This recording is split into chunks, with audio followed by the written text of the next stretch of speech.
Hello viewers, আসসালামু আলাইকুম। মনীষা রান্নাঘরে সবাইকে স্বাগত। আজকের একটি দুর্দান্ত স্বাদের করলা বা উচ্ছের রেসিপি নিয়ে হাজির হয়েছি। যারা করলা খেতে পছন্দ করেন না তারা এই রেসিপি চেটে পুটে খাবেন আমার ভিডিও ফলো করে আপনারা বানালে।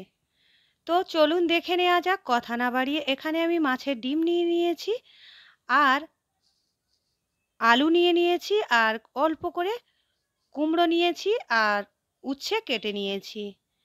এখন এগুলো আমি রান্না করব। চলুন দেখে নেওয়া যাক তাহলে।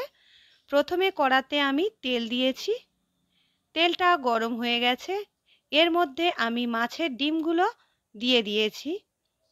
এখন এর মধ্যে হলুদ পরিমাণ মতো দিয়েছি, আর লবণ স্বাদ অনুযায়ী দিয়ে দিয়েছি।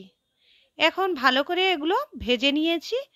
এগুলো এখন তুলে নিয়েছি একটি পাত্রে করে। এখন ওই কড়ার মধ্যে আবারও অল্প পরিমাণ তেল দিয়ে দিলাম। এখন এর মধ্যে একটি পেঁয়াজ কেটে রেখেছিলাম দিয়ে দিলাম। পেঁয়াজটা একটু ভালো করে আমি ভেজে নেব। পেঁয়াজটা ভাজা হয়ে গেলে এর মধ্যে আমি সব রকমের সবজিগুলো দিয়ে দিলাম। এখানে আছে উচ্ছে, আলু আর কুমড়ো। দিয়ে একটু নেড়ে দিয়ে স্বাদ অনুযায়ী লবণ দিলাম। দিয়ে আবারও একটু ভালো করে এটা আমি নেড়ে দিলাম। এরপরে এর মধ্যে হাফ চা চামচ হলুদের গুঁড়ো, হাফ চা চামচ লঙ্কার গুঁড়ো দিয়ে দিলাম, আর এখানে ধনের গুঁড়ো 1 চামচ দিয়ে দিয়েছি। দিয়ে আবারও এটা ভালো করে আমি কষিয়ে নেব একটু সময় নিয়ে। কষানো হয়ে গেছে। এখানে আমি মাছের ডিমগুলো দিয়ে দিয়েছি, দিয়ে ভালো করে কষিয়ে নিয়েছি। আর আমি পরিমাণ মতো এখানে পানি দিয়ে দিলাম। পানি দিয়ে এটা এখন 10 মিনিটের মতো আমি রান্না করে নেব। আর এটা গরম ভাতের সঙ্গে খেতে অসাধারণ লাগে।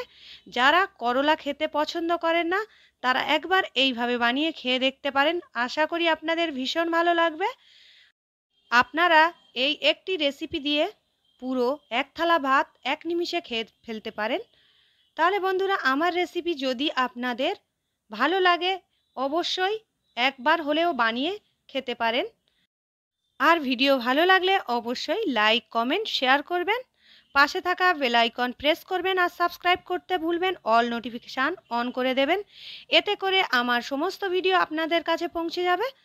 আর এটা একদম শুকনো মতো করে বানিয়ে নিয়েছি। দেখতে পাচ্ছেন কতটা লোভনীয় হয়েছে। তাহলে বন্ধুরা দেরি কেন, ঝটপট বানিয়ে ফেলুন। আর আমার ভিডিও প্রথম থেকে শেষ পর্যন্ত দেখার জন্য অসংখ্য অসংখ্য ধন্যবাদ আপনাদের। তাহলে বন্ধুরা এখানেই শেষ করছি। আবারও এইরকম সুন্দর সুন্দর রেসিপি নিয়ে হাজির হয়ে যাব আপনাদের মাঝে। আর আপনারা কোন কোন জায়গা থেকে ভিডিও দেখছেন অবশ্যই কমেন্ট করে জানাবেন। আর এখানেই শেষ করলাম। আল্লাহ হাফেজ।